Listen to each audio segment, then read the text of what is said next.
ಹಿಂದೆ ಸರ್ ದಯಮಾಡಿ ಇಲ್ಲೇ ಗಾಡಿ ನಿಲ್ಸಲ್ಲ, ಹಿಂದೆ ಸರ್ ಇರಿ. ಹಿಂದೆ ಇರಿ, ಗಾಡಿ ನಿಲ್ಸಲ್ಲ, ಹಿಂದೆ ಇರಿ ದಯಮಾಡಿ. ಹಿಂದೆ ಹಿಂದೆ ಇರಿ, ಹಿಂದೆ ಇರಿ, ಹಿಂದೆ ಇರ್ರಿ.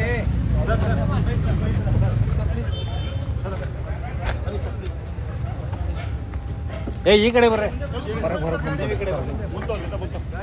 ಗಾಡಿ ಮುಂದೆ ಬೇಲ್ ಇವತ್ತು ನನಗೆ ಸುಪ್ರೀಂ ಕೋರ್ಟ್ ನನಗೆ ಬೇಲ್ ಕೊಟ್ಟಿದೆ.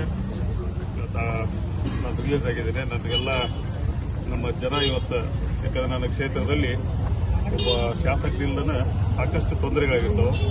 ಜನರಿಗೆ ಒಂದೇದಾಗಿ ನನ್ನ ಜನತೆಗೆಲ್ಲರಿಗೂ ನನ್ನಿಂದ ಕೆಲಸದ ತಡೆಗಳಾಗಿದ್ದರೂ ಕೂಡ ಎಲ್ಲರಿಗೂ ವಿನಂತಿ ಮಾಡ್ಕೊತೀನಿ. ನಾ ಇವಾಗ ಆಚೆ ಬಂದಿದ್ದೀನಿ. ಜನರು ಏನೋ ಕೆಲಸ ಇದ್ರೆ ಫಸ್ಟ್ ಆದ್ಯತೆ ನಾನು ಜನರ ಕೆಲಸ ಮಾಡಿ ಕೊಡ್ತೇನೆ. ಷರತ್ತುಬದ್ಧ ಜಾಮೀನು ಷರತ್ತುಬದ್ಧ ಇದೆ. ಯಾಕಂದ್ರೆ ಕೋರ್ಟ್ ಏನು ಷರತ್ತು ಹಾಕಿರ್ತಾರೆ ಅದ್ರ ಪ್ರಕಾರ ನಾವು ನಡ್ಕೋಬೇಕಾಗುತ್ತೆ. ಆ ರೀತಿ ನಡ್ಕೊಳ್ತೇವೆ. ಮತ್ತೆ ನಿಮ್ಮ ಕಾನೂನು ರೀತಿ ಹೋರಾಟ ಸರ್ ಮುಂದಿನ ದಿನಗಳ ಹೋರಾಟ ಆಗಿರುತ್ತೆ. ನ್ಯಾಯಾಲಯದಲ್ಲಿ ನಮ್ದು ಇನ್ನೂ ಕೋರ್ಟ್ ಎಂಡಿಂಗ್ ಸ್ಟೇಜ್ ಅಲ್ಲಿ ಇದೆ. ಇವತ್ತು ಕೋರ್ಟ್ಗೆ ನಾವು ಗೌರವ ಕೊಡಲೇಬೇಕಾಗುತ್ತೆ. ಕೋರ್ಟ್ ಏನು ತೀರ್ಪನ್ನು ಕೊಡುತ್ತೆ, ತೀರ್ಪಿಗಾಗಿ ನಾವೆಲ್ಲರೂ ಕಾಯ್ತೀವಿ. ನ್ಯಾಯಾಂಗದ ಮ್ಯಾಗೆ ನಮಗೆ ಗೌರವ ಇದೆ.